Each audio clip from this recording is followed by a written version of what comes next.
This is the kind of question that's asked in U.S. policy circles and academic circles all the time. What can the U.S. do to help? Okay, there is something called the Hippocratic Oath, which says, first, do no harm. When you've stopped doing harm, then you can ask the question, what can we do to help? And there's a long way to go before we get to that. These results that you mentioned are on the front page every day. So take a look at this morning's newspapers. New York Times, lead story in the New York Times this morning. It's very interesting what it tells us about the culture in which we live, Americans, that is, Harvard, high culture. It's a discussion of the fact that the drone attacks inadvertently killed an American hostage and an Italian hostage. And that's a big issue, because we're not supposed to kill Americans and Italians. So there's a huge discussion about it. And what about killing the people who live there? There's no question at all about that. The drone campaign is the most extraordinary global terrorist campaign that has ever been envisioned. I mean, suppose that Iran had a campaign in which they were assassinating people all over the world who they suspected might want to harm Iran. So, for example, they could start with the editors of the New York Times and the Washington Post, who have just run articles, no need to suspect. They've run lead op-eds calling for the immediate bombing of Iran. So we know they're planning to harm Iran, so let's kill them. Suppose they were doing that all over the place. What would we think? Well, we wouldn't have to bother thinking because it'd be a nuclear war. But when the U.S. does it, it's fine. No criticism. The drone campaign officially, not my words, is attacking suspects.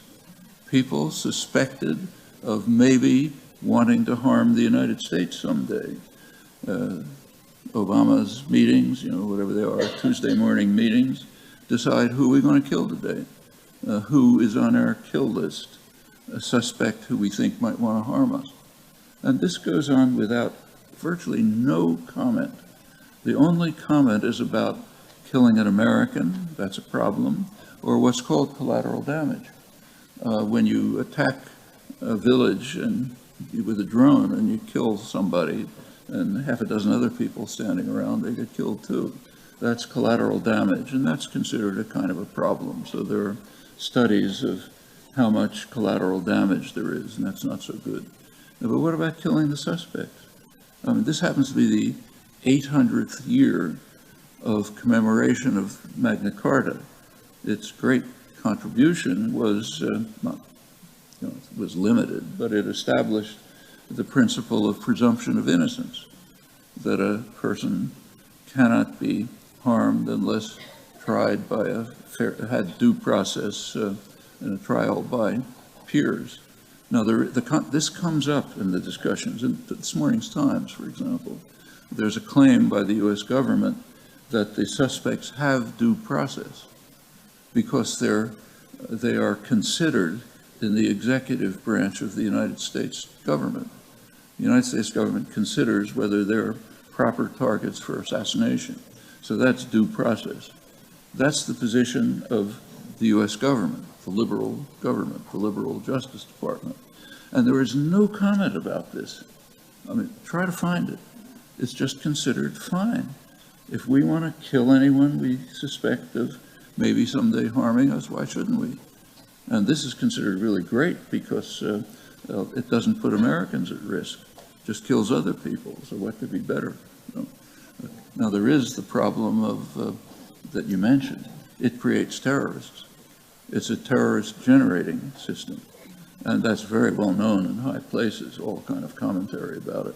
And the reasons are pretty obvious. You bomb a village in Yemen, you murder some guy who may or may not be the guy you were trying to kill, you kill a bunch of other people across the street.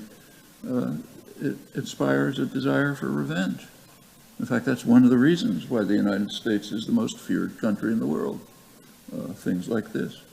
And we Americans are responsible for it. We accept it, we tolerate it, it's right in the peak of the intellectual culture. Harvard University, no protests about it, accepted. And it does have these negative effects of generating more terrorists.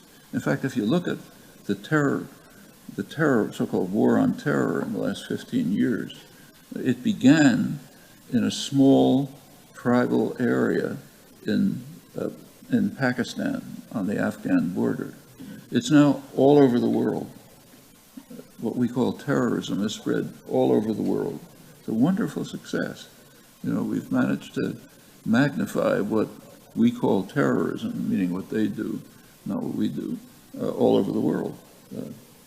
West Africa, South Asia, Middle East, of course, everywhere.